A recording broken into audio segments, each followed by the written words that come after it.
Hello. Tonight, we are going to wander back into a world so old that even forests had forgotten how to be forests. It is strange to imagine a time when the earth felt almost empty, when the wind crossed open ground and found so little life to touch. If you enjoy calm journeys through deep time like this, you can subscribe and stay with me for more. And if this quiet kind of storytelling helps you rest, you are very welcome here. Now let everything soften a little. Let your breathing slow. Let the room around you grow still, and let the modern world drift gently to the edges. Because tonight, we begin in the long silence after one of the greatest turning points our planet has ever known. About 250 million years ago, the Earth was recovering from a catastrophe so vast that it is difficult, even now, to hold it clearly in the mind. Scientists call it the Permian mass extinction. It was the most severe biological crisis in the history of complex life. In the oceans, most species disappeared. On land, entire communities were broken apart. The old world did not vanish in a single instant, but across time it thinned, weakened, and then fell quiet. If you had stood on the shore of an ancient sea in those distant ages, you would not have seen the crowded abundance we often imagine when we think of prehistoric Earth. You might have seen shallow water moving under a pale sky, but beneath the surface there would have been absence. Reefs had collapsed. Marine food chains had fractured. In many places, the seafloor itself had turned hostile, starved of oxygen, heavy with decay. Life remained, but it had been pushed back into scattered refuges. On land, the story was no gentler. Forests shrank. Rivers ran through wide, damaged plains. The air itself had changed. Far to the north, in a region that would one day be called Siberia, immense volcanic eruptions had opened again and again across the crust. Lava spread over enormous distances, not in a single mountain burst, but in repeated floods of molten stone. The ground cracked. Fire poured out. Ash climbed into the sky. Gases entered the atmosphere in quantities that changed the whole planet. Carbon dioxide gathered and trapped heat. Sulfur gases altered the chemistry of air and rain. Temperatures rose. Seasons became unstable. Oceans warmed, acidified, and in many places lost the oxygen needed to support complex marine life. What had once been a living world of interwoven systems became, for a while, a planet struggling to keep its balance. There is something almost unreal about trying to picture it.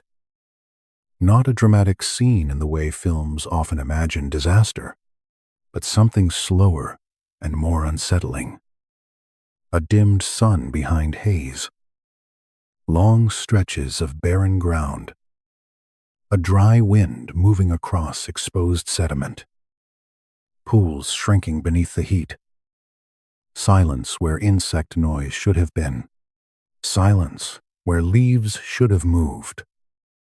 For hundreds of thousands of years, perhaps longer in some regions, recovery remained fragile. Life did not bounce back with enthusiasm. It returned carefully, as if testing the edges of a broken world. The surviving plants held on in isolated patches. Small animals searched among debris and sparse growth. Insects, those patient workers of every ecosystem, began to reappear in more stable places. But nothing was secure. A bad season could undo years of slow return. And yet deep time has its own steady rhythm. Even after devastation, the earth does not remain still. Winds continue to shape stone. Rain, when it comes, still carves channels through the dust. Light falls across empty ground just as faithfully as it falls across a forest. Little by little, the conditions for renewal began to gather. Among the survivors of this changed planet were reptiles belonging to a broader lineage that would eventually include crocodilians, Dinosaurs, and dinosaurs.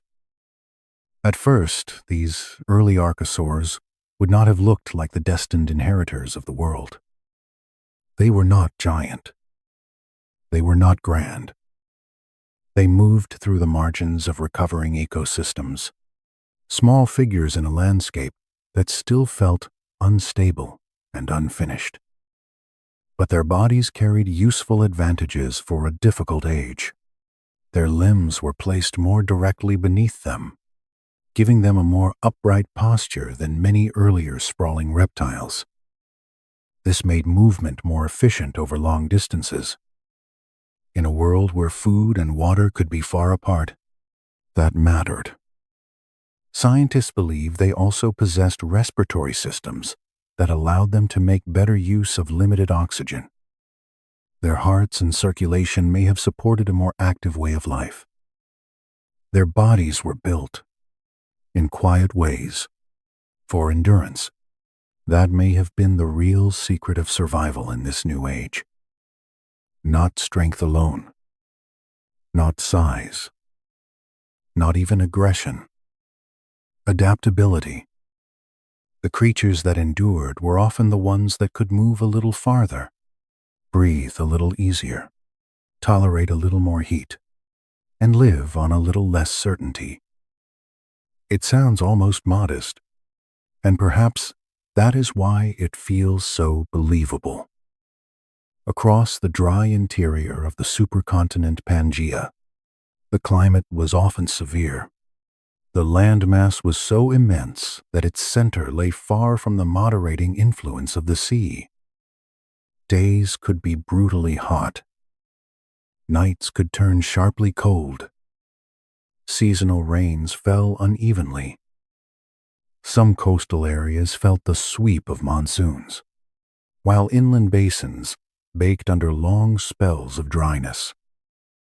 Plants had to store water carefully. Animals had to follow the shifting pattern of survival. So these early archosaurs moved through a world of extremes. They crossed drying riverbeds where the mud had curled and cracked under the sun. They passed stands of struggling vegetation, where ferns and seed plants clung to damp ground. They walked through wide open spaces where the horizon shimmered in heat, and where every small shadow might offer a little relief. You might notice that the great rulers of later ages begin here in a very humble way. Not with thunder, not with towering forms, not even with certainty. They begin as one line among many, carrying a useful set of anatomical tools into a wounded planet that favors resilience. As generations passed, these reptiles began to diversify. Some lineages moved toward heavily armored bodies. Others became hunters, light and quick. Some stayed near water. Others ranged farther inland. Evolution, that quiet editor of life, kept selecting for forms that matched the new conditions. Empty ecological roles, left behind by the extinction, slowly began to fill again. Meanwhile, the world itself continued its slow rearrangement. New soils formed over old volcanic deposits. Rivers found fresh courses. Plants spread where they could. Insects resumed their hidden labor. Small food webs linked together, fragile at first, then steadier. It took a very long time. Recovery after the Permian extinction was not measured in years or centuries, but in millions of years. It is thought to be the longest ecological recovery in Earth's history. That fact alone gives the opening of the Age of Reptiles a certain softness. It was not a sudden coronation. No creature stepped neatly onto an empty stage. Instead, the future assembled itself gradually, in burrows, in floodplains, in narrow green strips beside seasonal water, and in the patient success of bodies suited to a changed atmosphere. Some of these archosaurs would eventually give rise to crocodile lineages. Others would lead toward pterosaurs and dinosaurs. But that future was still hidden, folded inside ordinary-looking animals, making their way through an extraordinary landscape. They were not yet legends. They were simply well-matched to the times. And perhaps that is one of the loveliest things about deep time. The beginning of a great age rarely announces itself. It often arrives quietly, with a small creature lifting its body a little higher from the ground, taking a longer step through hot dust, and finding, against all expectation, that the world ahead has room for it. So the long silence after the extinction did not remain empty forever. Beneath the dim sun, among scattered plants and recovering insects, among river margins and open plains, a new rhythm had begun. It was faint. It was easy to miss. But it was there, like a heartbeat under stone. And as the millions of years moved on, that heartbeat grew steadier. The barren world softened at the edges. The survivors spread. The old age receded. In its place, not all at once, but with remarkable patience, the first foundations of the reptile world were settling into place. Soon, from among these resilient descendants, something even more familiar would emerge. Small, quick, almost overlooked at first. The earliest true dinosaurs, stepping lightly across a restless Triassic Earth. Before that happens, it is worth lingering here for one more quiet moment. Imagine the evening light over a broad plain of red and gray stone. A shallow stream moves slowly between banks of sparse green. In the distance, the air above dark volcanic rock still trembles with heat from the day. Somewhere close to the water, a small reptile pauses, lifts its head, and waits. Nothing about the scene would tell you that an age is beginning. And yet it is. Time, on Earth, often works this way. Very large changes arrive, wrapped inside very small scenes. By the late Triassic, the world had become more populated again, though it was still not a gentle place. Earth remained a planet of contrasts. Across the great connected landmass of Pangaea, long belts of desert stretched beneath hard light. Inland basins baked in the heat of the day and cooled quickly after sunset. In some regions, the dry season seemed to last forever. Then all at once, rain would arrive in violent bursts, filling channels, swelling rivers, and turning dust to mud before the warmth returned and the surface cracked open once more. It was a landscape made for patience. Conifer groves stood on higher ground. Ferns gathered in wetter places. Horsetails lined floodplains where water lingered. Insects had returned in large numbers, and with them came the subtle stir of restored ecosystems. Amphibians remained near shrinking wetlands. Reptiles spread into many forms. Some hugged shorelines and river margins. Some crossed the open interior. Some were already moving toward the sea or lifting themselves toward the air. And among this growing variety, the first true dinosaurs appeared. If you were there, you might not have noticed them at once. They did not begin as giant animals.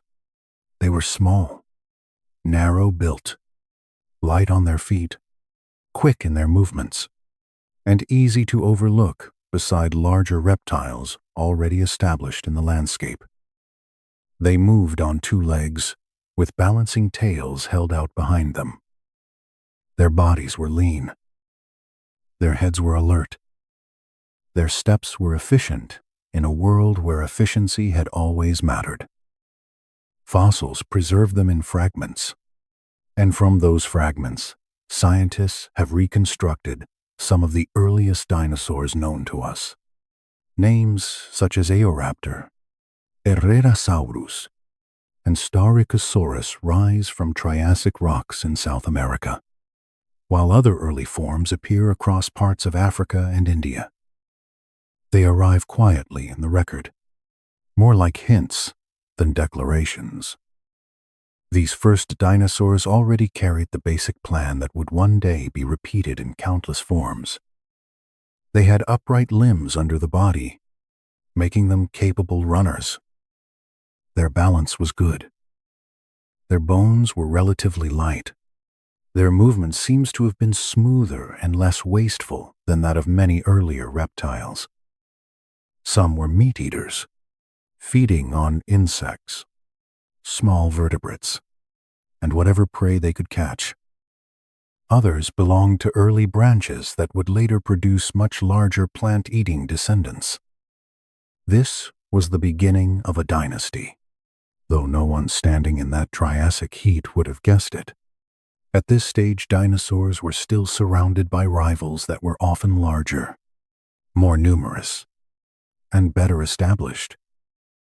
Rhynchosaurs grazed widely with heavy bodies and strong jaws. Apatosaurs, plated and low to the ground, moved across floodplains like armored shadows. In rivers and swamps, phytosaurs waded with long crocodile-like snouts, though they were not true crocodiles at all. The world contained many successful archosaur relatives, each adapted to its own role. Dinosaurs were only one thread in a much larger tapestry. Their early story is gentle to picture. They were not born into dominance. For millions of years they remained modest players, surviving on the edges, exploring smaller opportunities, finding ways to persist without yet becoming the defining face of the age. Still, useful traits were already in place. Dinosaurs seem to have grown quickly. Their posture helped them move with efficiency. Their breathing system may have been especially effective, perhaps not unlike the airflow pattern seen in birds today. Though scientists continue to study the details, their eggs could be laid on land in environments that would have challenged many amphibians. All of this gave them quiet advantages that mattered more and more over time. The late Triassic world was also helping shape them. Pangaea was still largely joined, and that enormous connected landmass created climatic extremes on a continental scale. Interiors were often dry and hot. Coasts could feel seasonal rains. Plants had to endure fluctuation. Animals had to travel, track water, and tolerate wide temperature swings. A body built for mobility and endurance was a very useful thing to possess. So the early dinosaurs moved through this restless world as small hunters, nimble omnivores, and tentative herbivores, their feet pressed into damp floodplain mud after storms. Their shadows slipped between cycads and fern cover. They crossed dry ground in loose groups or alone, under skies where volcanic plumes still sometimes marked the horizon. Some lineages remained slight and predatory, laying the foundation for the great theropods that would come later. Others moved toward the long-necked herbivores of the future. A third broad branch began the path that would eventually lead to bird-hipped plant eaters. What matters here is not grandeur, but direction. The body plan had appeared. The pathways were opening. One line already hinted at later meat-eating hunters. Another, the early sauropodomorphs, still walked on two legs, but their proportions hinted at the giants to come. Early ornithischians, small and alert, adapted to plant eating with beaked mouths and quick reflexes. The spaces were wide. Vegetation was often lower and more scattered than the heavy forests of the later Jurassic. Seasonal rivers mattered deeply. Waterholes could gather many species into one place, and when the rains failed, those same gathering places became risky. You can almost picture the scene. Morning light on a muddy bank. Insects trembling above the surface. A herd of herbivorous reptiles drinking carefully. Somewhere beyond the reeds, a small dinosaur waits, not because it is king, but because patience feeds even the overlooked. Then, once again, the earth changed. Toward the end of the Triassic, around 201 million years ago, another great period of upheaval arrived. Massive volcanic eruptions associated with the opening of the central Atlantic released enormous volumes of lava and gases. Carbon dioxide rose. Climate systems lurched. Oceans and land ecosystems were placed under intense stress. Acid rain may have fallen in some regions. Temperatures swung. Habitats contracted and shifted. Many of the reptilian groups that had shared the Triassic world with dinosaurs began to disappear. This was the end, Triassic extinction. Rhynchosaurs vanished. Aetosaurs were lost. Phytosaurs and several other once successful groups faded out. Many amphibians suffered heavily. Plant communities changed. The familiar ecological balance of the late Triassic came apart, and just as after the older Permian crisis, the world opened dangerous spaces that only some lineages could enter. Dinosaurs were among the survivors ready to do so. It was not because they were somehow destined. Deep time does not really work with destiny. It is more that their anatomy, growth, and adaptability happened to match the demands of the new world. They were mobile. They were efficient. They could spread. They could exploit a variety of resources. Their bodies were prepared, in useful ways, for instability. So in the early Jurassic, after the extinction had passed, dinosaurs began to expand into ecological roles they had never fully occupied before. The small forms did not disappear, but some lineages grew larger. Herbivores began to browse more boldly across widening landscapes. Predators followed. Regional populations spread into newly available habitats. Where once dinosaurs had been one element among many, they now became increasingly central. There is no single morning on which the world wakes up and announces that dinosaurs are now in charge. Instead, there are empty riverbanks where a former competitor no longer appears. There are grazing grounds occupied by different bodies than before. There are trackways in fresh sediment that belong to new regular visitors. There are eggs in places where another lineage might once have nested. Power changes hands in silence. And yet the result was profound. The three major dinosaur branches, theropods, sauropodomorphs, and ornithischians, were now free to diversify, with fewer rivals blocking their path. The age that had begun faintly in post-extinction hardship was becoming more visible. The land itself was changing with them. This is the moment when the story begins to turn. Dinosaurs are still far from the colossal images most people hold in mind. There are no towering necks yet dominating the horizon, no thunder of immense herds, no truly legendary predators ruling broad territories.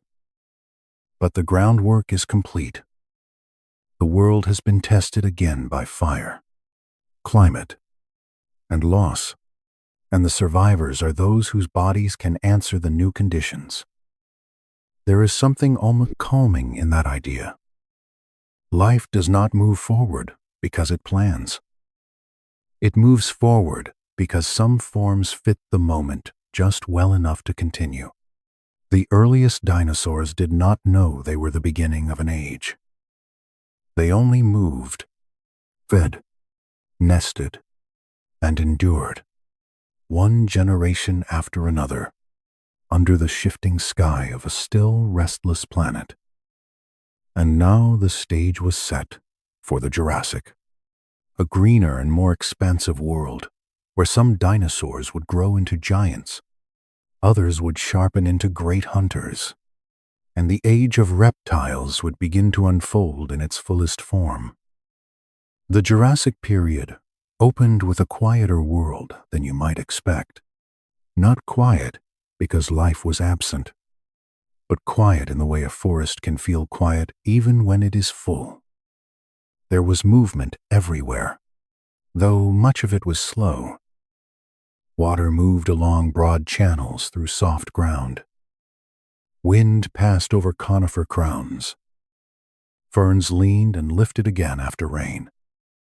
Insects traced small invisible paths through warm air.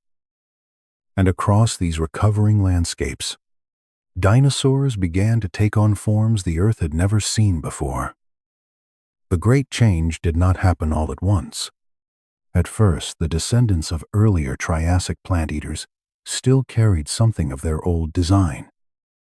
They were more modest animals, often able to move on two legs, still close in size to the world that had produced them. But over long spans of time, generation after generation, their bodies began to shift. Necks lengthened, torsos deepened, limbs thickened and straightened. Tails became great balancing structures, and the small, quick bodies of early sauropodomorph ancestors slowly gave way to creatures that would one day seem almost impossible. It is strange to imagine that some of the largest animals ever to walk on land began as much smaller beings stepping through Triassic dust. Yet that is one of the steady lessons of deep time. The truly enormous often begins in miniature, and what looks ordinary in one age may become astonishing in another. By the Jurassic, plant life had spread into richer and more layered communities. Conifer forests stood across uplands and plains. Cycads raised their crowns in the warmth. Ferns gathered thickly along wetter ground, covering the earth in green softness. Horsetails rose in damp margins, beside streams and flood basins. In many regions, the land felt more generous now. There was food in quantity, and not just in one place or one season, but across wider spaces. This abundance helped make giant herbivores possible. Among the most famous of them were the sauropods. Their names still carry a kind of slow weight. Diplodocus, Apatosaurus, Brachiosaurus, later forms in Asia and elsewhere with necks so long they seem almost dreamlike. These animals were not simply big reptiles wandering without purpose. They were highly specialized bodies built to solve the problem of scale. A long neck meant food could be reached across a broad arc without the body needing to move very far. Leaves high in the canopy, branches beyond easy reach, and vegetation spread over wide areas could all be gathered with quiet efficiency.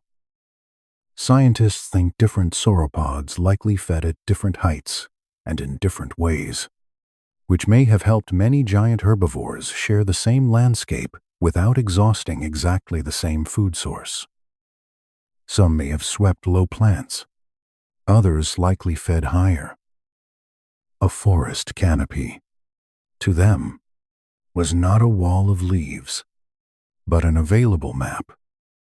Their bodies were vast, but they were not built carelessly. The legs were like living columns, straight and weight-bearing, designed to hold steady under immense mass. The torso acted as a great chamber for digestion, because plant matter is patient food. It gives its energy slowly, to live on leaves, bark, and fibrous growth.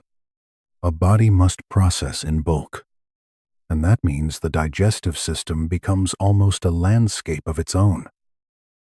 Inside the bones, nature found elegant ways to reduce burden.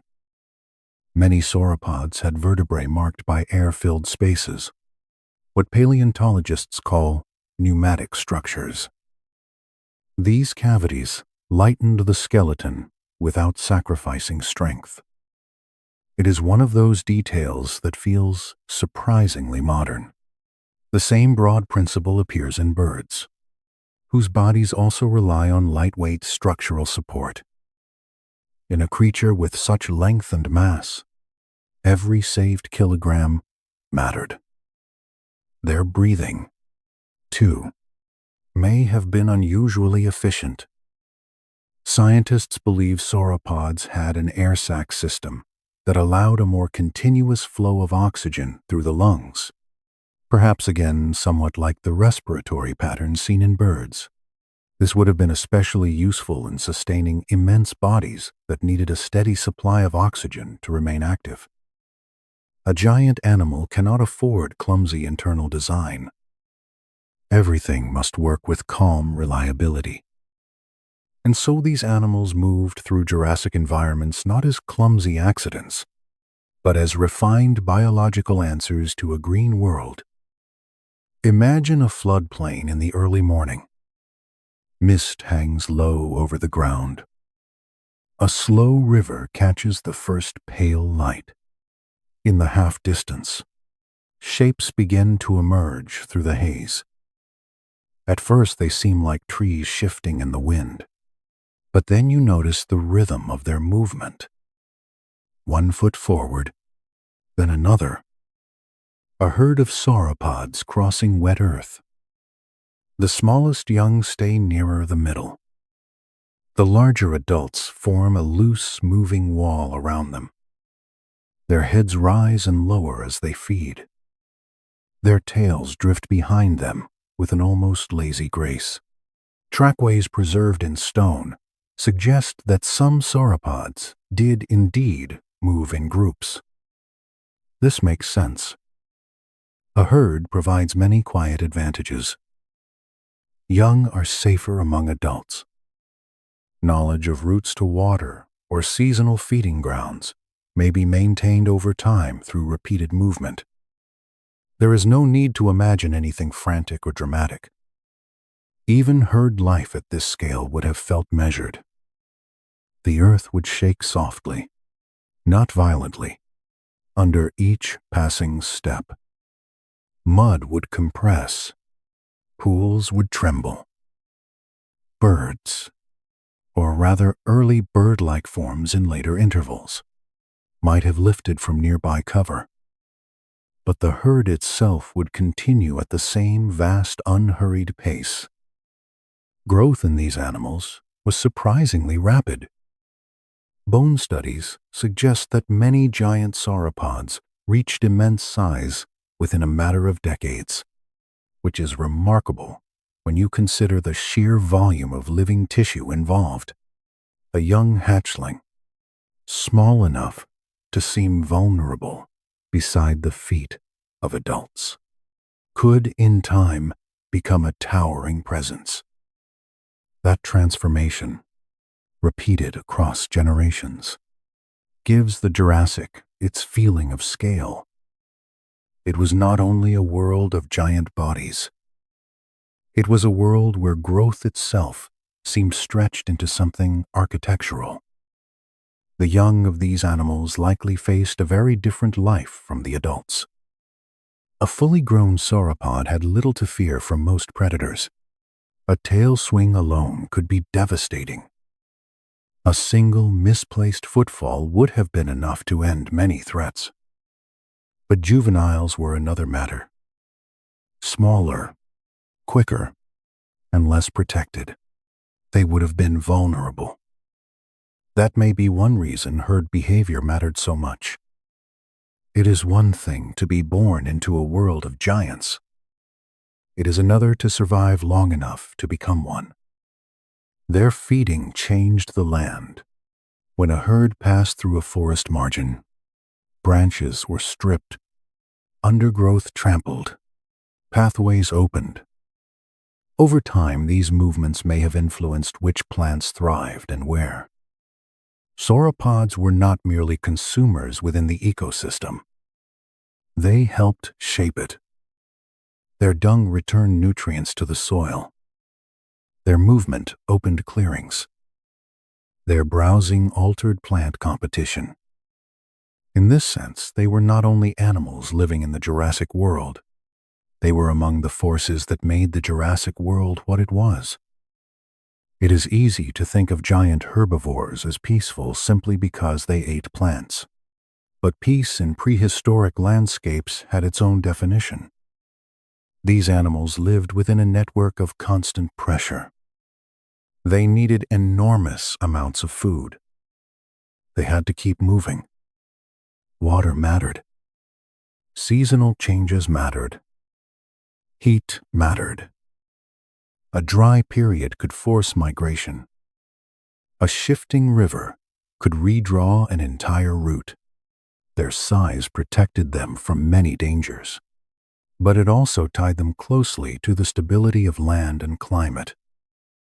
Still, for millions of years, the balance held. Sauropods spread across broad parts of the world.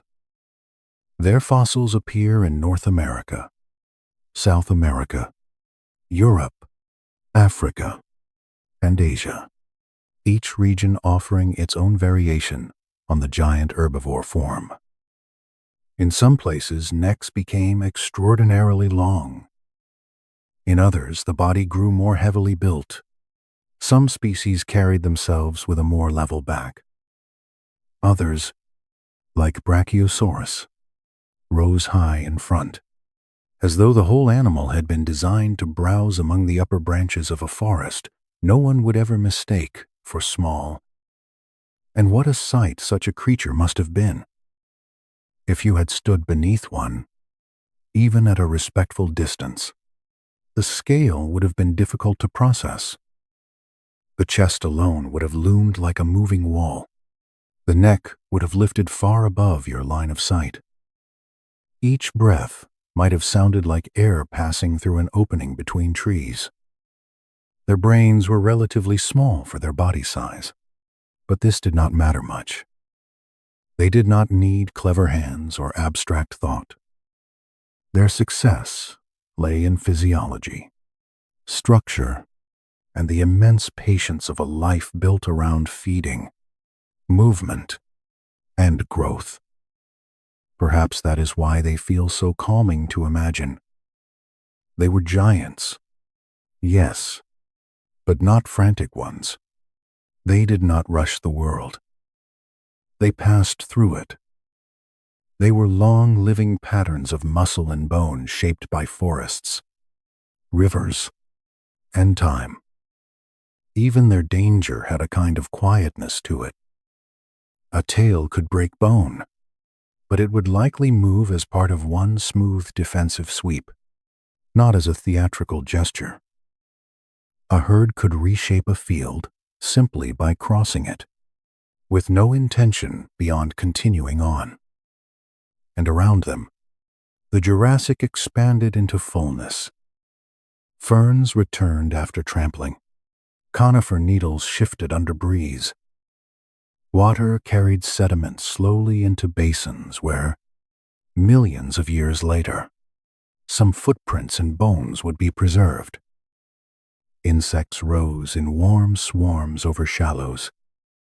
Smaller dinosaurs moved between the feet of giants, keeping their own counsel. Far above, the sky brightened and dimmed with ordinary weather. The age of reptiles was no longer a promise. It had become a living landscape.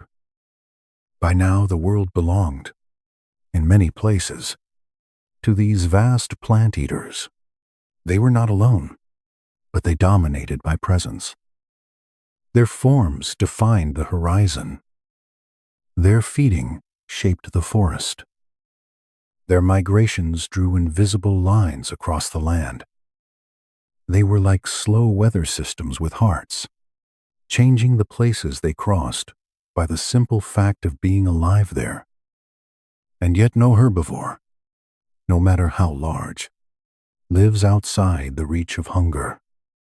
Somewhere beyond the herd, in tree shadow or along broken stone, other eyes were watching. The Jurassic did not only grow giants that fed, it also shaped hunters patient enough, strong enough, and clever enough to follow them. If the giant herbivores of the Jurassic gave the land its weight, then the predators gave it tension, though even that tension was often quiet. A prehistoric landscape was not always a scene of immediate pursuit. More often it was a place of awareness. A herd drinking at a river bend. A lone stegosaur standing still among cycads. Small herbivores feeding with quick, nervous movements. And somewhere at the edge of sight, among trees or broken outcrops, a carnivore measuring distance with patient eyes. The Jurassic predator world did not appear fully formed. Like everything else in deep time, it developed gradually. The earliest meat-eating dinosaurs had been relatively small, quick-bodied, and opportunistic. They hunted what they could, scavenged when useful, and refined their anatomy over immense spans of time. By the Jurassic, some of their descendants had become larger, stronger, and more specialized. Their bodies were built for pursuing, wounding, and overpowering prey in ecosystems that now included enormous herbivores. Among the most famous of these hunters was Allosaurus. Even now, the name carries a certain cold elegance. It was one of the dominant predators of the late Jurassic in North America. A large theropod with a skull full of serrated teeth, powerful hind limbs, grasping forelimbs, and sharp binocular vision that allowed better judgment of distance. It was not the biggest carnivore that would ever exist, but in its world it did not need to be. It was already more than enough. Another predator, Tyrannosaurus, moved through some of the same broad Jurassic settings, though likely using somewhat different niches and strategies. Smaller than the largest Allosaurus individuals, it still possessed formidable jaws, blade-like teeth, and a lean body suited to motion. Its nasal horn gave it a distinctive outline, though scientists still study exactly what role such structures played. Display, species recognition, combat, or some combination of these remain possibilities. It is tempting to imagine the Jurassic as a constant battle between predators and prey, but real ecosystems rarely work like that. Predators spend much of their time not hunting. They wait. They walk. They watch. They conserve energy. Large carnivores cannot afford endless motion. Each attempt to bring down prey carries risk.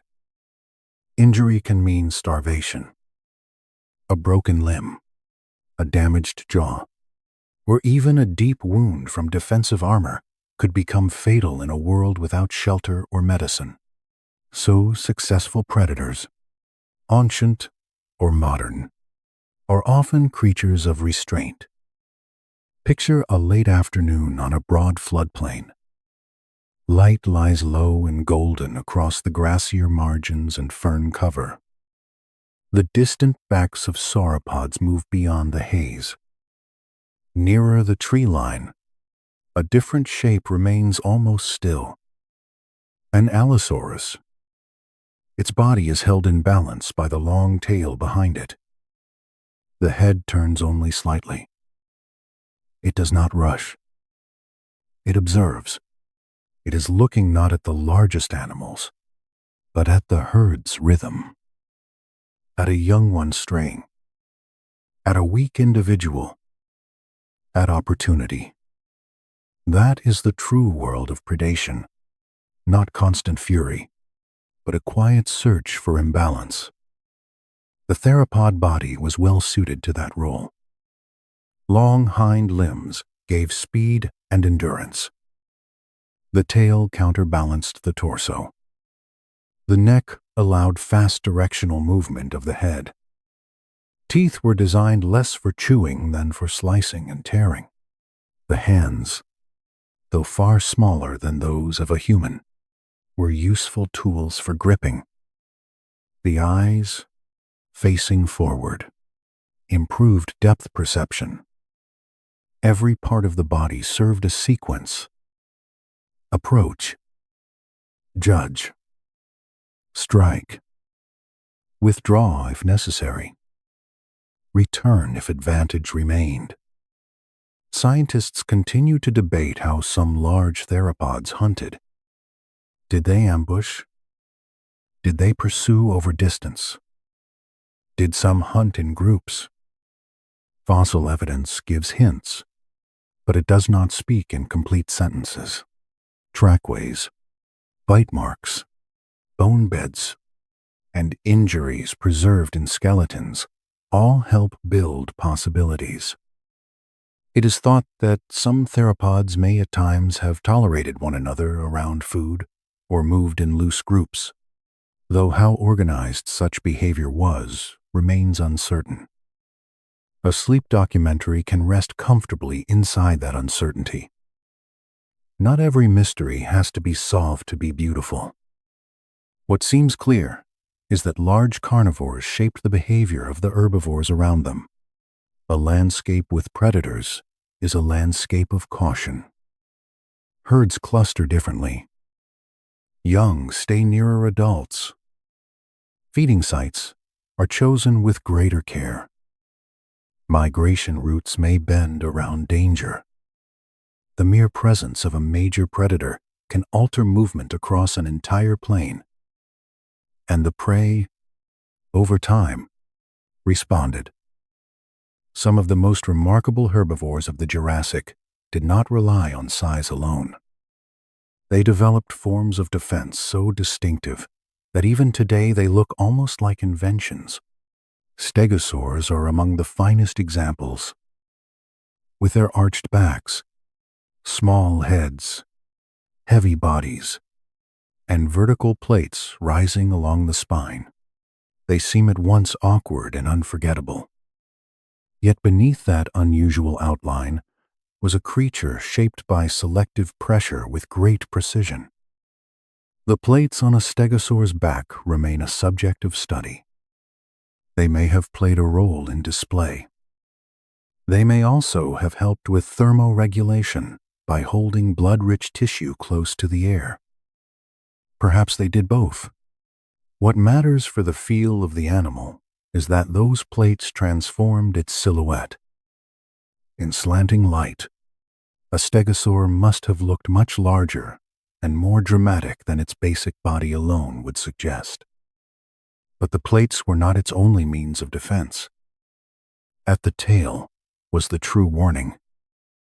Long spikes, capable of being swung with force. A predator approaching from the side or rear faced serious danger. Fossil evidence suggests that these spikes could indeed inflict major injury. It is one thing to hunt a broad-backed plant eater. It is another to stand within reach of a tail that can drive sharpened bone into flesh. Imagine the scene. A stegosaur feeding slowly among low vegetation. Its head remains near the ground, mouth clipping plant matter with calm repetition. But the tail is not at rest in any careless sense. It shifts. It feels the space behind the body. An approaching carnivore sees not a passive meal, but a moving perimeter. Later, armored herbivores took this principle further. Ankylosaurs, though more strongly associated with later intervals, grew into creatures whose bodies were wrapped in bony armor. Their backs, sides, and sometimes even eyelids carried defensive structures. In later and better-known forms, the tail ended in a heavy club. They were like walking fortresses, low and broad, and difficult to attack safely. Although the source script treats them within the wider Jurassic-style narrative. In a calm documentary voice, it is enough to note that armored herbivores represent a growing trend across dinosaur history. As predators refined their hunting, prey refined their resistance. This slow contest between attack and defense is one of the quiet engines of evolution. Teeth sharpen. Armor thickens. Speed improves. Hearing sharpens. A predator becomes more efficient. A herbivore becomes harder to catch or harder to injure. Neither side wins forever. Instead, they change one another. You can feel this arms race in the fossils. Bite marks on bone. Tail spikes that seem made for impact. Plates. Horns. Thickened skin supports. Reinforced skulls. Powerful legs. A Jurassic meadow was not peaceful because danger was absent. It was peaceful because danger had become part of the pattern. Every creature had to fit within it. Some herbivores relied on group living. A line of individuals feeding together creates more eyes, more ears, more confusion for a hunter. Some relied on bulk, knowing that adulthood itself was a kind of shield.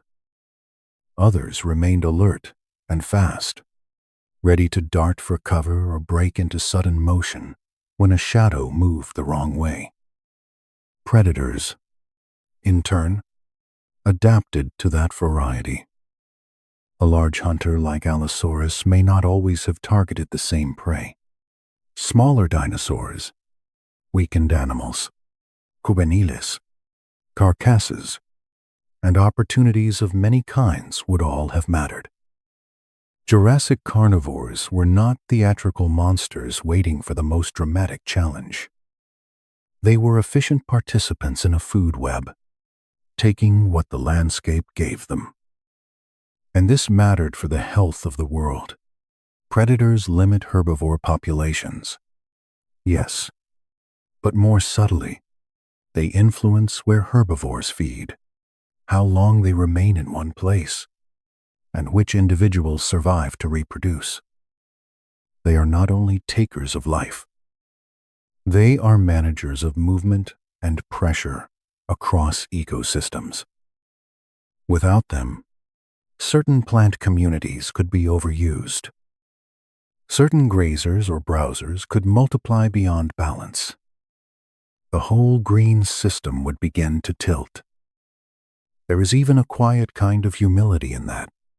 The great predator is powerful, but its power belongs to a larger harmony. It does not rule outside the system.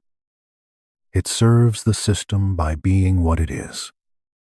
Some evidence from trackways hints at territoriality, or at least repeated use of certain routes. Large theropods may have favored particular river corridors, feeding grounds, or migration bottlenecks where prey regularly passed.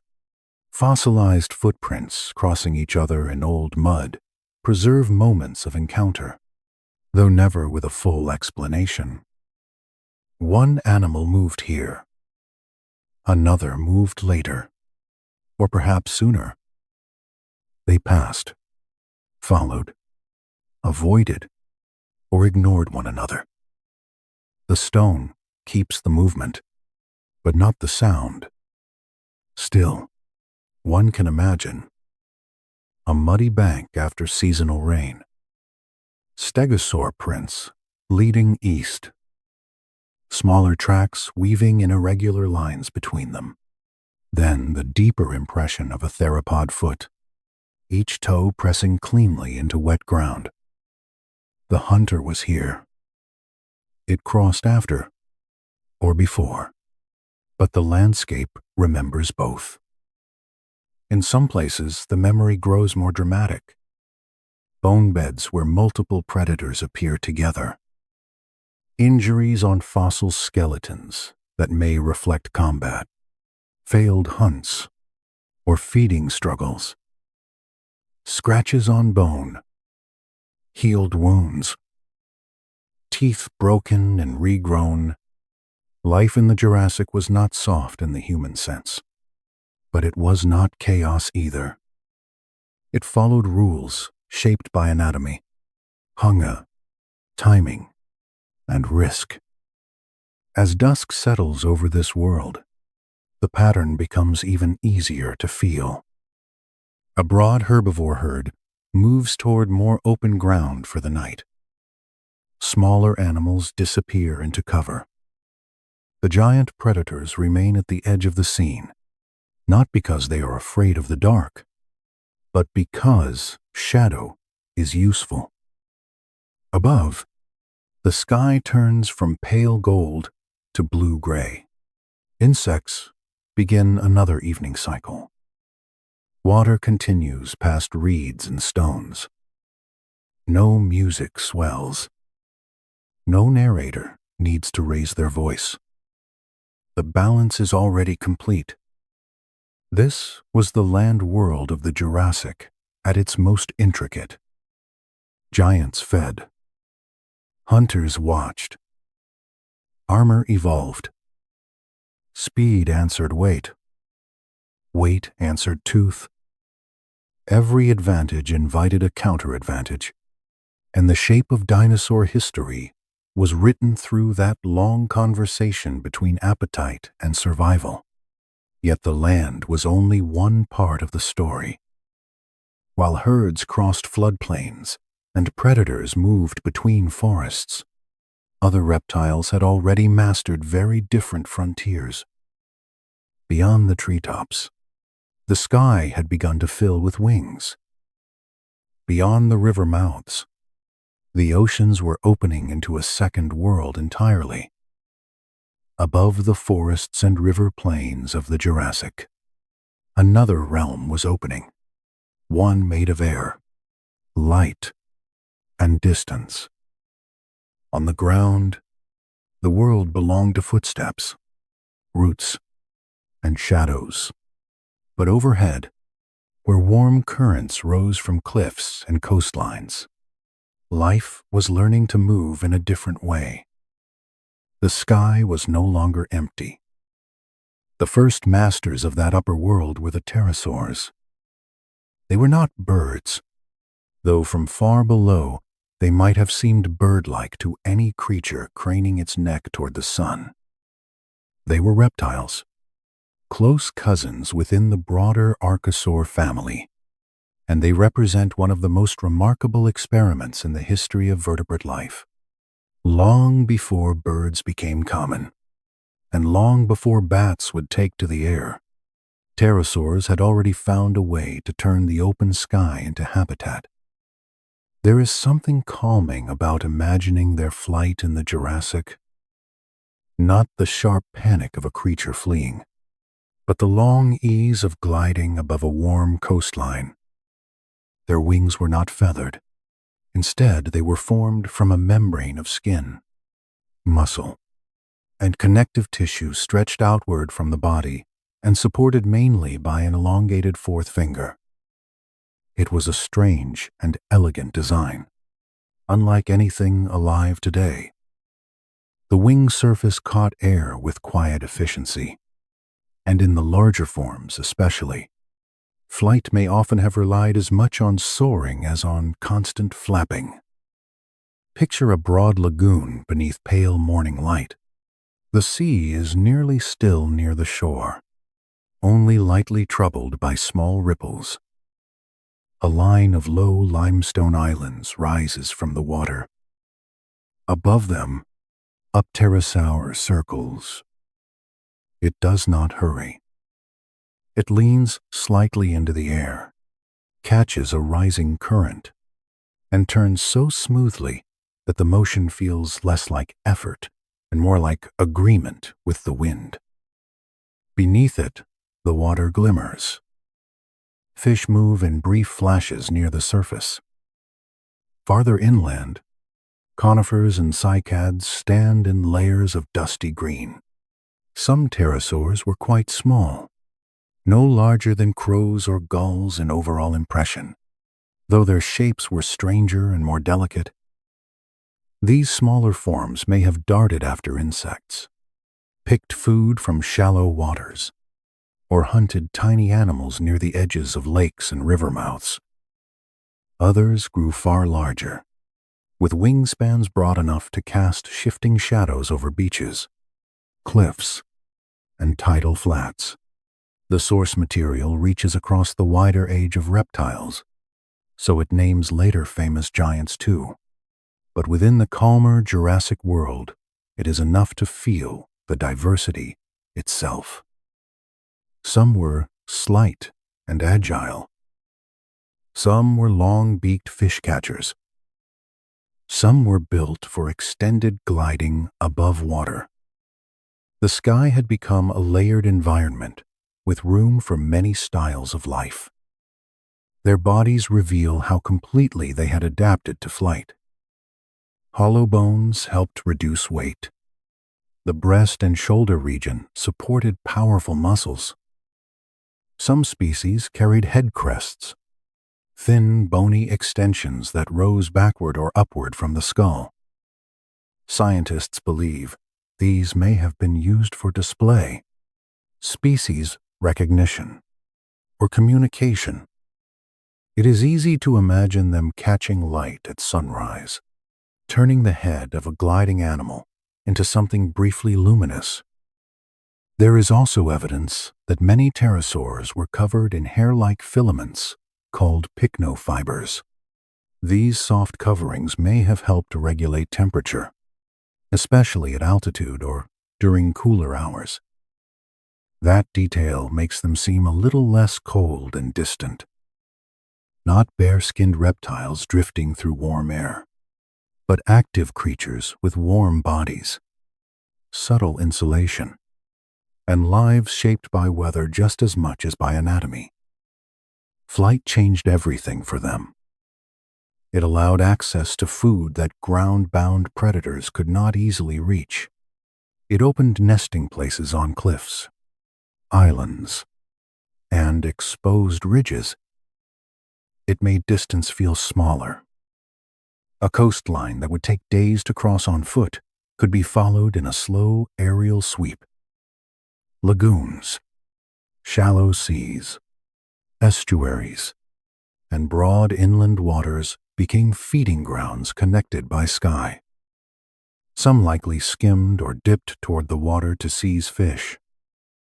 Others may have picked at stranded animals along tidal margins. Smaller forms perhaps hunted dragonflies and other insects over wetlands. The Jurassic air, like the Jurassic Sea, was not occupied by one perfect form, but by many overlapping experiments in survival. And still the sky was not entirely their own forever. As the broader age of reptiles continued, feathered lineages connected to theropod, dinosaurs began to explore gliding and then more capable forms of flight. The exact sequence and competitive meaning of that shift remains a matter of scientific study. What matters for the drifting feel of this world is that the sky, like the land below, was never static. It was a changing frontier. Pterosaurs reached it first among vertebrates, and for a very long time they ruled it with astonishing success. If you were lying on a Jurassic shoreline at dusk, with the warmth of the day slowly leaving the stone beneath you, you might have seen them as silhouettes against a fading sky. One high and distant, another lower, passing over the water, another perched on a rock outcrop, wings folded, head turning toward movement below. Their world was one of currents, thermals, cliff winds, and long, patient arcs through the air. Nothing in their motion needed to be hurried. Even the act of hunting might have looked graceful from afar. But above the sky there was only light. Below the water, there was another kingdom altogether. The oceans of the Jurassic were not an empty expanse around the continents. They were full, dynamic, and deeply alive. Their surfaces reflected cloud and sun, but below them stretched layered worlds of depth, temperature, and motion. Coastal shallows warmed under daylight. Open waters pulsed with currents. In some places, reefs and marine communities rebuilt what older extinctions had once erased. Fish moved in schools. Cephalopods drifted or darted. And among them swam reptiles that had returned to the sea so completely that the land of their ancestors had become only a distant memory. Among the most famous were the ichthyosaurs. Their name means fish lizard, and it suits them in the simplest possible way. Their bodies had become streamlined and swift, converging in form with later dolphins despite belonging to a very different lineage. This is one of evolution's quiet habits, finding similar shapes again and again when bodies face similar physical demands. Water rewards smoothness. It rewards taper and balance. So ichthyosaurs developed long, narrow heads, strong tails, and flippers where once their ancestors had walked on land. Imagine the sea from below. Light enters from above in soft shafts, fading as it descends. Suspended particles drift like dust in a cathedral. Then a shape passes through that light with almost no visible effort. An ichthyosaur. It moves not as something burdened by mass, but as if its whole body were a sentence written in the language of water. Tail beating, flippers adjusting, eyes large and alert. It passes through the blue-green quiet in search of fish or squid. Those large eyes are especially striking. In some species, they were enormous, perhaps useful for hunting in dimmer waters or at greater depth. The ocean can become dark very quickly. Just a little way down, color fades. Light weakens. A predator able to see better there would hold a real advantage. So the ichthyosaur became a hunter not just of speed, but of depth and perception. Alongside them swam plesiosaurs, creatures with a very different geometry. where ichthyosaurs were streamlined like arrows. Plesiosaurs often carried broad bodies, 4 strong flippers, and long necks that gave them one of the most recognizable silhouettes in all of prehistory. Their movement through the sea must have felt more measured, less like a rush and more like a glide, directed by subtle adjustments of all 4 limbs. A long neck in water is a curious thing. Scientists continue to study exactly how flexible and useful it was in motion and hunting, but it likely allowed the head to be brought toward prey with a reach different from that of more compact marine predators.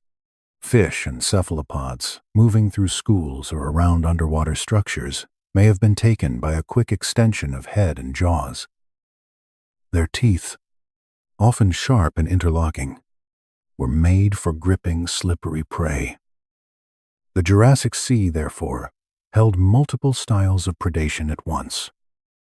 Swift pursuit in the ichthyosaurs, more poised maneuvering in many plesiosaurs, different body plans for different ways of making a living, and around them, other marine reptiles and fish added complexity to the web. The source transcript occasionally reaches into later periods with names that belong elsewhere, but the deeper truth remains calm and usable. The Mesozoic seas were full of reptilian forms, adapting again and again to currents, temperature, chemistry, and prey. These marine reptiles were not dinosaurs, though they lived during the same broad ages. That distinction matters scientifically, but in a sleep documentary, it also adds a certain softness to the picture. The age of reptiles was wider than dinosaurs alone. It was a time when multiple reptilian lineages found very different answers to the question of how to live on Earth. Some chose forest canopies and floodplains. Some chose the air. Some gave themselves entirely to the sea. The water shaped everything about them. Limbs became paddles. Spines flexed differently. Senses adapted to dimness and motion. Reproduction shifted too in some groups, with evidence suggesting that certain marine reptiles gave birth in the water rather than hauling their bodies onto land to nest. Once again, life did not simply occupy an environment. It let the environment rewrite the body. And still there was beauty in it. Not only danger, not only appetite. A Jurassic Ocean could be serene in ways our minds rarely allow. Sunlight wavering over a shallow limestone shelf, small fish turning in a single silver pulse, a plesiosaur passing through seagrass like a floating branch come to life. Far above, perhaps the dark cut of a pterosaur wing crossing the reflected sky. Water softens all motion. Even predation there may have carried a strange calm when seen from a distance. As millions of years passed, these aerial and marine reptiles became defining presences of their realms. Pterosaurs made the coasts, cliffs, and open skies feel inhabited in 3 dimensions. Marine reptiles transformed the seas into active reptilian worlds, no less varied than the forests of the land. The age that had begun in ash and post-extinction hardship had now unfolded into something rich and layered, from treetop to shoreline, from thermal current to ocean depth. And if you were drifting toward sleep inside this world, you might rest for a while between those layers. High above, a pterosaur turning in warm air. Far below, an ichthyosaur slipping through blue water. Between them, the shining surface of the sea, holding sky and ocean together in a single moving mirror. The earth had become generous again. It had room for giants on land, wings in the air, and reptilian hunters beneath the waves. Yet all of this abundance still depended on quieter foundations. Plants, atmosphere, rain, stone, the patient turning of climate and continent. Even the grandest creature rested, in the end, on the slow, invisible work of the world itself. Beneath every giant body of the Jurassic, beneath every flight path and every hunting ground, there was something quieter, holding the world together. It did not roar, and it left no footprints. It moved through roots, through soil, through the chemistry of leaves and air, through the slow shifting of continents and the deeper pulse of the planet. If dinosaurs were the most visible expression of the age, the true engine beneath them was Earth itself. The Jurassic was, above all, a green world, not green in exactly the way the modern Earth is green, because flowering plants had not yet transformed the land into the colors and textures we know today, but green in a deeper and more ancient sense. Ferns spread across damp ground in soft layered carpets. Cycads stood in warm places with thick trunks and crowns of stiff leaves. Conifers rose into the sky, straight and tall, forming forests that could stretch for great distances. Horsetails gathered near water, their segmented stems lifting quietly from saturated soil. These plants were not merely a background for dinosaur life. They were the structure of the world.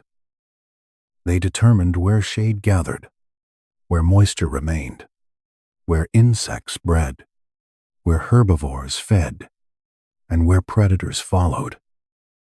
In a sense, every large animal of the Jurassic was walking through a living architecture built by plants. Imagine a Jurassic morning, not from the height of a sauropod, but from the level of the forest floor. Fern fronds bead with moisture left from the night. The soil is dark and cool beneath the low canopy. A line of filtered sunlight reaches through conifer branches and settles in pale bars across the undergrowth. Somewhere above, something large moves, and a faint shiver passes down through the leaves. But here below, what matters first is texture.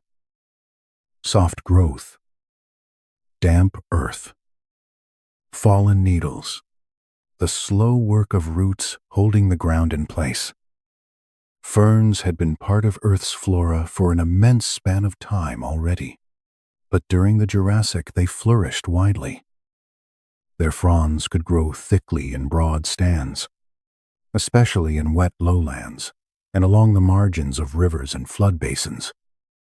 They reproduced by spores rather than seeds, and their ability to spread quickly made them reliable colonizers of disturbed ground. After floods, after sediment shifts, after local damage, ferns returned. There is something patient and almost comforting in that. A landscape torn open could become soft again under their quiet persistence. Cycads brought a different character. They are often described as palm-like in overall impression, though they are not palms. Their trunks were often stout, their crowns more compact, their leaves stiff and durable. They seem fitted to warmth and seasonal dryness, and in many Jurassic environments they became an important element of the visual landscape. A plain with cycads scattered across it would have looked open yet inhabited, each plant like a carefully placed burst of structure rising from the dust and low growth. Conifers, though, may have provided the greatest sense of vertical scale. These early forests could reach great heights and extend across broad areas. Their trunks lifted into canopies where browsing giants would eventually feed. They also altered moisture and light at ground level, creating layered ecosystems in which smaller animals could shelter, forage, and move unseen. Some of the dense forest systems of the Jurassic were made possible by the spread of these seed-bearing trees, which were more adaptable across varied conditions than many older plant groups. The abundance of plant matter made very large herbivores possible. A sauropod could only exist in a world that continually produced enormous quantities of biomass. The relationship is simple but profound. Without leaves, no long neck. Without wide green floodplains, no giant herd. Without forests and cycads and fern fields, the iconic silhouettes of the age would never have risen against the sky. And the relationship went both ways. Herbivores fed on the plants, but they also shaped them. A passing sauropod herd opened pathways through vegetation. Browsing changed the height and density of growth. Trampling altered soils and made room for colonizing species. Droppings returned nutrients to the ground. Seeds and spores were redistributed through movement. Plants made giant herbivories possible, and giant herbivores in turn reworked the living fabric of the land. The atmosphere mattered too. The source material speaks of an oxygen-rich world helping fuel the rise of large bodies. And while the exact details of atmospheric changes across the Mesozoic are complex and still actively studied, it is reasonable to say that climate and atmospheric composition shaped the possibilities of life profoundly. Warm conditions, abundant plant growth, and broad continental environments combine to support large ecosystems. Herbivores, predators, pterosaurs, and marine reptiles all lived within the limits and opportunities set by air and climate. But the Jurassic world was not still. Underneath forests and floodplains, the crust of the earth was changing. The supercontinent Pangaea, which had once gathered much of the world's land into one vast connected body, was beginning to split. This did not happen quickly in the way a storm breaks open, but slowly, almost impossibly slowly, by human standards. Rifts widened, crust thinned, basins formed. New coastlines began to emerge. Land that had once shared the same seasonal rhythms and animal populations gradually drifted apart. This continental breakup mattered deeply for life. When populations become separated, they begin to follow different paths. Over enough time, isolation invites divergence. Species adapt to local climates, local food, local predators, local chances. What had once been one widespread group can become many regional variations. That is one of the quieter gifts of tectonics. By rearranging the stage, it encourages new forms to appear. Picture the Earth from very high above, not as we know it now, but as a patchwork of emerging separations.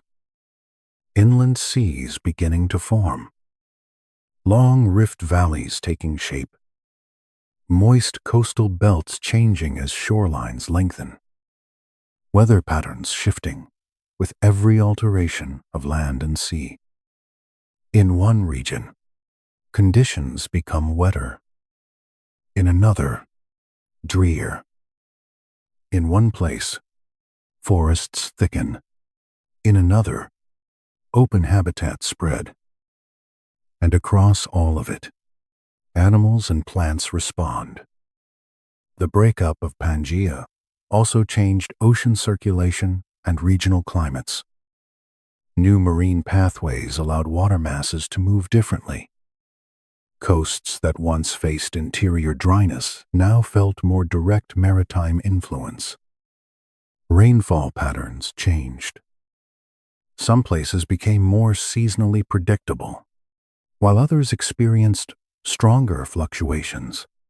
If you were a dinosaur, or a cycad, or a small mammal hidden in the leaf litter, those changes were not abstract geology. They were daily life. They were the difference between abundance and scarcity. Then there was volcanism, which accompanied tectonic change like a deeper pulse beneath the story. As continents rifted and crust stretched, magma found ways upward.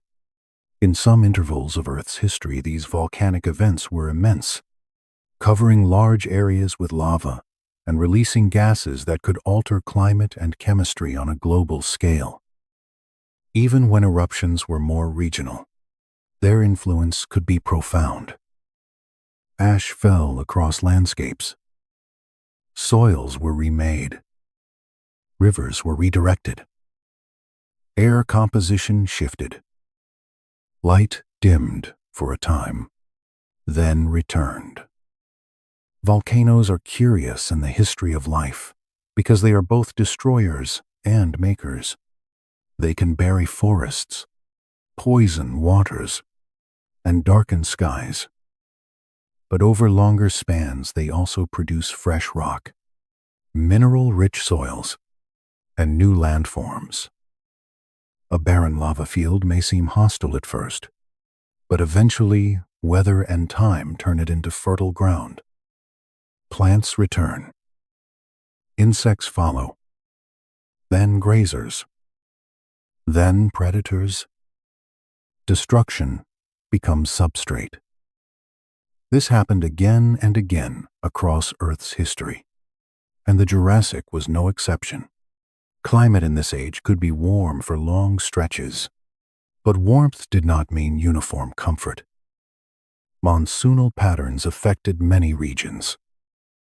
Some landscapes swung between heavy seasonal rains and extended dry periods.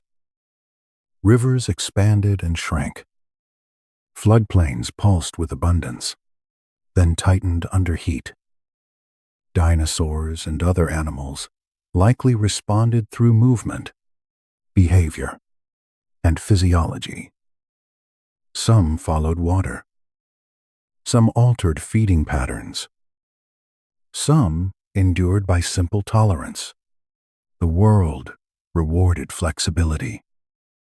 It is calming, in a way, to think about how much of life depends on things it does not control. A giant sauropod might seem to dominate its plane, but it still relies on rain falling months before. A pterosaur may rule a coastal sky, but it still depends on wind over stone and fish nourished by nutrient cycles in the sea. A predator may command fear, but it too rests on grass-like growths, conifer forests, and the health of herbivore populations. Everything is linked. Everything waits on everything else. Even the smallest animals of the Jurassic were tied into these foundations. Insect populations rose and fell with vegetation. Small reptilian or mammalian creatures found shelter in forest, litter shaped by climate and season. Wetlands came and went with river shifts and sediment patterns. Nothing lived independently of geology, weather, and plants. The age of reptiles was not only an age of dramatic bodies. It was an age of systems, and systems leave traces in stone. A layer of ancient river sediment records a flood. A fossilized fern marks a wet environment. Pollen grains preserved in rock tell paleobotanists what kinds of plants once dominated a region. Isotopes in minerals help estimate temperatures and rainfall patterns. Mud cracks speak of drying surfaces. Coal beds speak of dense ancient plant growth. Sandstone with ripple marks remembers moving water or wind. Even before bones appear, the earth is already telling its story. So much of paleontology is really the art of listening to that wider voice. Not only asking which dinosaur lived here, but also what the air felt like, what the light fell upon, what roots held this soil, what season left this layer, what river wandered across this basin before vanishing into time. The larger animals capture our imagination first, but it is often the quieter evidence that makes them real. By the Middle and later Jurassic, this green engine of plants, climate, water, and tectonic change had made possible one of the richest reptilian worlds the planet had ever seen. Forests fed herds. Herds fed predators. Coasts fed pterosaurs. Oceans responded to shifting chemistry and circulation. Continental breakup encouraged regional diversity. Volcanoes periodically reset landscapes and enriched them again. It was not a stable paradise. It was something more interesting. A world alive because it was always being remade. If you sit with that thought for a moment, the Jurassic becomes less like a static lost kingdom and more like a breathing earth. Rain falls. Rivers flood. Ferns return. Coastlines lengthen. A herd moves through new growth. Ash settles.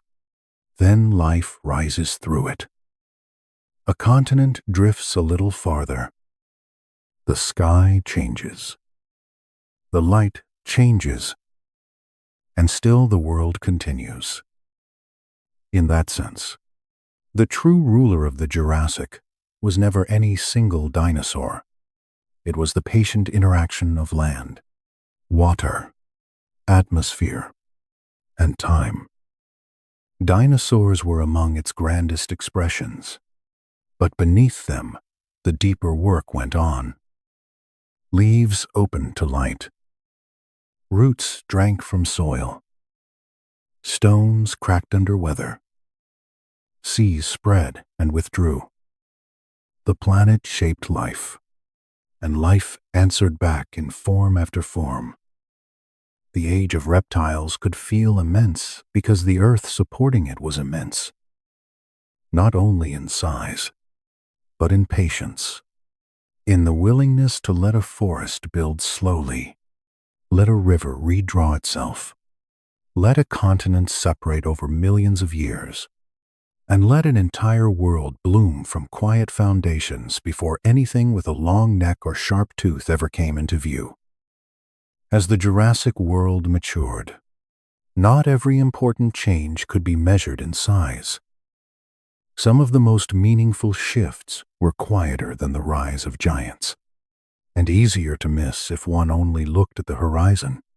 They happened in skulls and senses, in nests and burrows, in the long, patient relationship between parent and young, and in the small, hidden lives that moved beneath the greater noise of the age.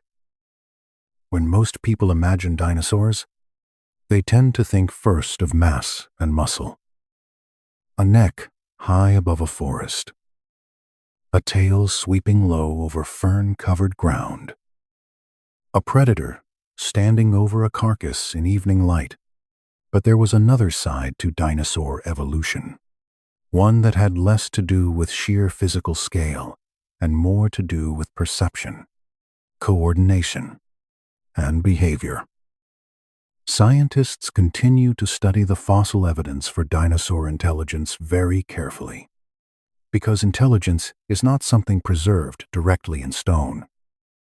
It has to be approached through structure, proportion, and traces of action. Yet even with caution, there are hints that some groups were becoming more behaviorally complex over time. Theropods, the broad group that included many meat-eating dinosaurs and eventually gave rise to birds, are especially important here. In some lineages, brain size relative to body size appears to have increased. The arrangement of sensory regions suggests growing refinement in balance, vision, and coordination. This does not mean they were thinking like humans.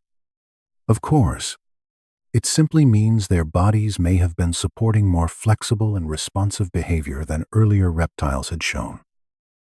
It is calming to imagine that intelligence on Earth did not belong to one sudden moment, but unfolded gradually in many places.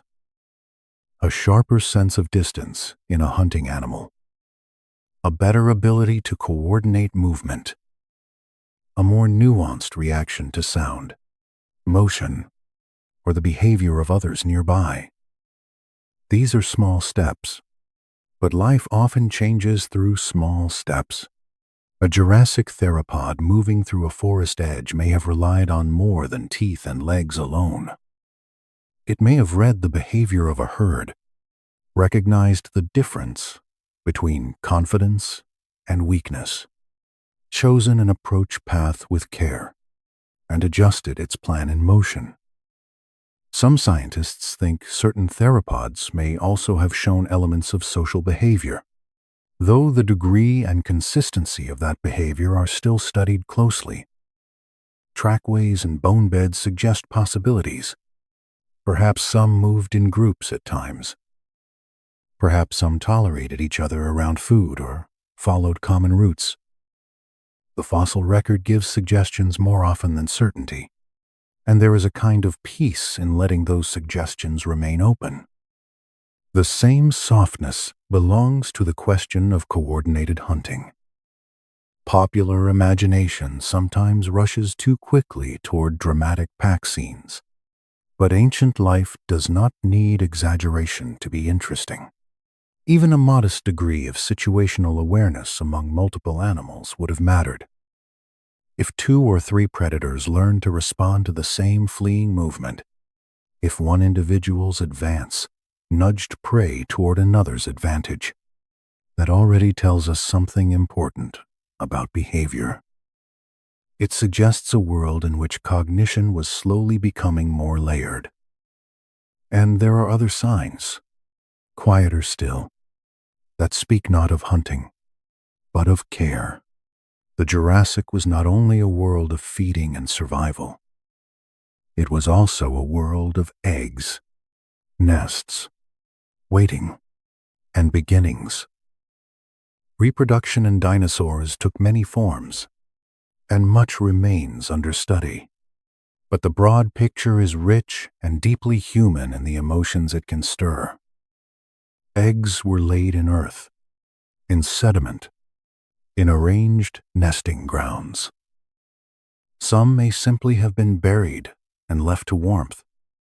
Others, especially among more bird-like theropod lineages later in dinosaur history, show stronger evidence of brooding, or at least close attendance. The roots of these behaviors likely lie deep in the broader dinosaur story. Imagine a stretch of open sandy ground above a floodplain, warmed by the day's sun. Shallow depressions mark nesting spaces. In some lie clusters of eggs, pale and smooth, beneath a thin covering of sediment. The air is still. Nearby, an adult dinosaur remains close, not feeding far away, not wandering without pattern, but holding a quieter position in the landscape. It is one of the most moving scenes in prehistory, precisely because it feels so familiar. Not the great body itself, but the stillness around it. The act of waiting for something fragile. Scientists have found fossil evidence that certain theropod dinosaurs, especially later maniraptoran forms, were associated with nests in ways that suggest direct attendance. Some adult bodies have even been preserved in brooding postures over eggs. Much of that record comes more clearly from periods beyond the core Jurassic, but the behavioral roots matter here because they connect the age of reptiles to the living world around us. Birds did not invent parental care from nothing. They inherited and transformed older patterns already taking shape among their dinosaur ancestors. That continuity is one of the most beautiful truths in paleontology. A nest in the Jurassic is not only a prehistoric detail, it is a beginning. Inside that stillness are the first outlines of a future in which feathers will cover eggs, calls will guide hatchlings, and parental care will become one of the most intricate forms of behavior on Earth. Eggs themselves tell quiet stories. Their shells vary in thickness and texture. Their arrangement within nests suggests different strategies. Some species may have laid many and invested less in each individual hatchling. Others may have guarded or sheltered their nests more carefully. Embryos preserved inside fossil eggs provide rare and extraordinary glimpses into development before hatching. Tiny limbs, curved necks, a future body folded into a shell. It is difficult not to pause at such evidence. Even the greatest age of reptiles contained moments as small as this. When the hatchlings emerged, the world awaiting them was not gentle. They entered a landscape of predators, weather, and difficult terrain. Young dinosaurs must have lived very different lives from the adults of their species. A juvenile sauropod, though large by our standards, would still have been vulnerable in ways that a towering adult was not. A young theropod needed to grow into speed, coordination, and confidence. Survival in the early stages of life may have depended heavily on concealment, numbers, parental attention, or simply the luck of timing. And beyond the visible dinosaur world, small mammals were already present, moving through the same ecosystems with a different sort of success. They lived mostly in the shadows of the age, and because of that they are easy to overlook. Yet they were there, long before the dinosaurs vanished. The earliest mammals had appeared by the late Triassic, and through the Jurassic and beyond they continued to refine their own quiet way of living. They were small, often nocturnal, warm-bodied, and likely covered in fur. Many fed on insects, seeds, small invertebrates, or other modest foods that did not require open competition with giant reptiles. They did not challenge the dinosaurs for dominance. They simply found other spaces. If you reduce your viewpoint from the open floodplain to the undergrowth, the Jurassic becomes another world entirely. Leaves overlap close to the ground. Fallen branches make tunnels of shade. Insects move through damp litter. Small feet leave quick marks in soft soil, then disappear. Here, a mammal like an early docodont or another small lineage might pause beside a fern stem, nose lifted, sensing a night world of scent and tremor. To a giant dinosaur passing in the distance, this hidden life would barely register. But it mattered. These small mammals were part of the deeper resilience of Earth. Their bodies suggest higher metabolisms than many reptiles. Their teeth became increasingly specialized. Some may have climbed. Some burrowed. Some hunted insects with fine precision. Some perhaps cared for their young in sheltered spaces where large eyes and warmth mattered more than size. They were not waiting consciously for a future after the dinosaurs. They were simply surviving well in the margins available to them. There is something very tender in that image. A massive age ruled in appearance by giant reptiles, while beneath cycads and conifers, in hollow logs and shallow burrows. Little mammals kept their own time. They lived through the same rains. They heard the same distant footfalls. They drank from the same streams, though from safer edges and darker hours. The future belonged to them too, though no creature alive then could have known it. The Jurassic was therefore a world of parallel stories. The obvious one was written in enormous silhouettes, predator tracks, and forest moving under the weight of herds. The quieter one was written in eggshells, nest sites, changing brain cases, and the hidden pulse of small, warm bodies near the ground. One story gives a scale. The other gives us continuity. And continuity matters because the age of reptiles was never sealed away from the modern world. It still reaches us. In every bird's nesting behavior, in the alert eyes of a hunting crow, in the delicate architecture of an eggshell, in the quiet persistence of mammals that thrive in shadow and shelter, there are faint echoes of these Jurassic beginnings. Even intelligence itself begins to feel less like a sudden miracle and more like a river. It gathers and trickles. Better vision, better coordination, more flexible movement, social tolerance, nest attendance, pattern recognition, all of it adding, branch by branch, through millions of years, toward futures no Jurassic creature could see. So when evening settles over this ancient world, it is worth looking down as well as out, not only at the great shapes moving across open ground, but at the nest tucked into warm sediment, at the tiny mammal slipping between roots, at the hatchling pressing against its shell from within, at the theropod pausing not just to hunt, but perhaps to watch, to remember, to respond with something slightly more than reflex. The age of reptiles was not only vast, it was intimate. Beneath the broad sky and among the ancient plants, life was becoming more careful with its young, more sensitive to its surroundings, more layered in behavior than the stone first suggests.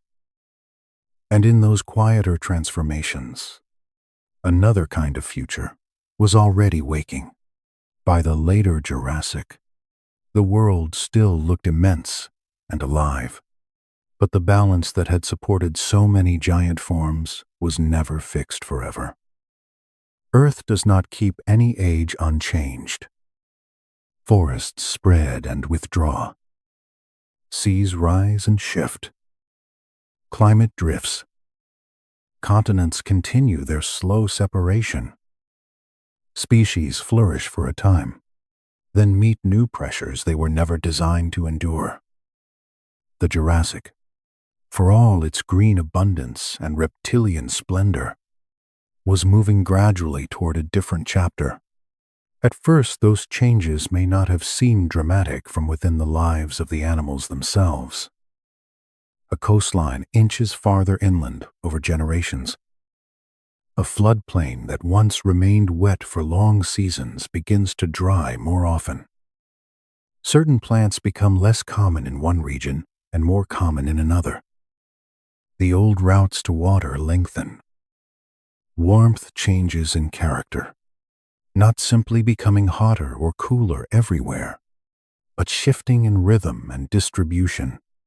Life feels these changes long before it understands them, if understanding is even the right word. Bodies answer first. Behavior follows. For giant herbivores, environmental change could be especially serious. A very large body brings safety, reach, and digestive power, but it also creates unending demand. Sauropods needed enormous quantities of vegetation. If forests thinned or floodplains changed, if familiar plant communities gave way to others, less suited to their feeding habits, then the very scale that once gave them advantage could become more difficult to sustain. A giant cannot easily live on little. It must keep finding enough. The same was true, in a different way, for the predators that depended on those herbivores. A great theropod thrives only where prey remains abundant enough to support it. If herbivore populations shift their ranges, fragment, or decline in certain landscapes, then the hunters must change with them or fade from that place as well. In ancient ecosystems, every alteration travels outward. A change in plant distribution becomes a change in herd movement. A change in herd movement becomes a change in predator territory. What begins in roots and rain can end in extinction. Rising seas also reshaped the face of the earth. As shorelines moved and inland basins changed, some habitats disappeared beneath water, while others emerged elsewhere. Coastal plains that had once supported particular communities could be drowned or fragmented. Wetlands shifted. River mouths migrated. For marine life, these changes could create both opportunity and instability. New shallow seas might invite expansion in one lineage while closing old ecological spaces for another. In the air and on land, nesting and feeding grounds could be lost or rearranged. It is tempting to think of extinction as a sudden curtain dropping, but more often it arrives as a slow thinning. Fewer individuals, narrower ranges, more pressure at the edges of survival. A species that once felt woven into the landscape becomes less common, then uncertain, then absent. Stone records the absence only after it has already become complete. Yet decline is never the whole story. Where some lineages struggle, others discover room. As the Jurassic moved toward its close and the Cretaceous approached, smaller and more flexible forms may have found advantage in conditions that were less favorable to the largest giants. Some theropod lineages were already moving toward more bird-like bodies and behaviors. Feathers, which likely first evolved for purposes other than flight, could help with insulation, display, or brooding. Lightness, agility, and adaptability could matter more in unstable environments than overwhelming bulk. What the old world was losing, the new world was quietly preparing to gain. There is a softness in that transition. Not because loss is gentle, but because Earth's history is full of these exchanges. One form of life does not simply vanish into meaninglessness. It becomes part of the conditions from which later forms arise. The forests that fed sauropods also sheltered early bird-like creatures. The pressures that challenged old reptilian giants also opened space for other strategies, other body plans, other futures. This is also where fossils become especially powerful, because they allow us to stand at the edge of such transitions without rushing past them. Certain places on Earth preserve these vanished worlds with extraordinary patience. Fine limestones, river sediments, floodplain deposits, and ancient lake beds have kept bones, trackways, nests, teeth, leaves, pollen, even impressions of delicate structures that seem far too slight to survive millions of years. In these stone records, paleontologists do something deeply beautiful. They listen. The Solnhofen limestone in what is now Germany is one of the most famous examples. There, in fine-grained sediments deposited in quiet lagoonal environments, extraordinary fossils were preserved with remarkable detail. Delicate marine life, insects, pterosaurs, and early bird-like creatures were held in stone, as if time itself had pressed them gently between pages. The famous Archaeopteryx comes from this world, carrying in its body both dinosaurian ancestry and avian possibility. Feathers spread from the arms. Teeth remain in the jaws. A long, bony tail extends behind. It is not fully modern in any sense, and that is precisely what makes it so moving. It is a bridge written in bone and feather. Across the ocean and many millions of years of geological history, the Morrison Formation in North America preserves another vision of the Jurassic. There, the sediments of ancient floodplains, rivers, and lakes have yielded the bones of some of the most iconic dinosaurs ever known. Sauropods, stegosaurs, allosaurus, and many smaller creatures have been found there, not as isolated curiosities, but as parts of ecosystems that can be studied in relation to climate, soil, water, and one another. When paleontologists work in such places, they are not merely collecting skeletons. They are reconstructing worlds. A tooth with particular wear suggests a diet. A bone bed hints at group living, drought concentration, or flood transport. A trackway shows the rhythm of a stride. A nest site reveals where reproduction entered the pattern of a landscape. Fossilized dung can preserve fragments of plants. Sediment structure can indicate whether the ground was dry, muddy, flooded, or windblown when an animal passed through it. Piece by piece, these details allow an ancient environment to gather itself again. That is perhaps the deepest comfort the fossil record offers. It reminds us that nothing is entirely lost as long as traces remain. A vanished forest can be read through pollen and charcoal. An extinct animal can be known from vertebrae, limb bones, and eggshell. Even a momentary crossing of wet mud can outlast the creature that made it by more than 100 million years. Earth has a long memory, though it speaks in fragments. As the Jurassic gave way to the Cretaceous, the age of reptiles did not end. It changed. New plant groups would rise.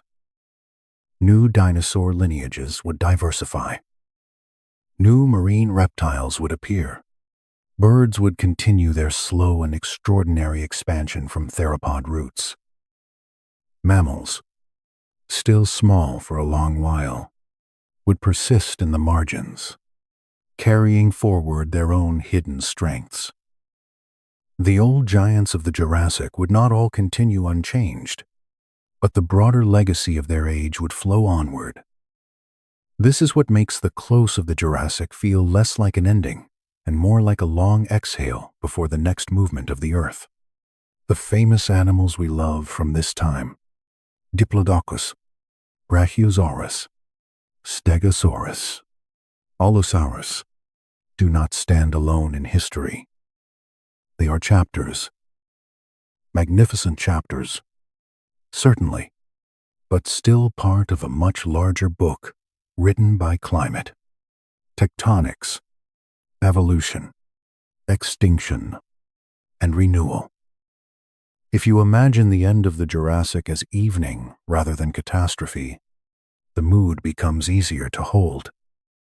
The great floodplains are still there, but the light has changed. The air carries a different coolness. Forests remain, though their future composition is already shifting. Somewhere a pterosaur glides over water, touched by the first dim reflection of dusk. Somewhere A theropod leaves, prints beside a river that will one day turn to stone. Somewhere, a small feathered creature settles over a nest. Somewhere beneath the leaf litter, a mammal curls into the warmth of its own fur, alive in a world of giants, yet belonging just as fully to the planet as any of them, and far beyond all of them. The continents continue to move. That may be the gentlest final image of all.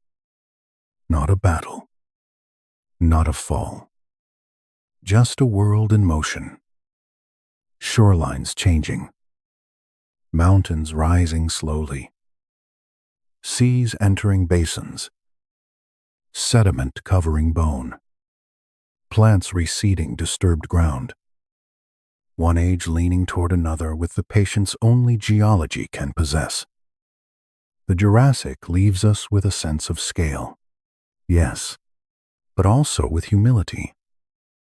For millions of years, giant reptiles shaped the land, sea, and sky.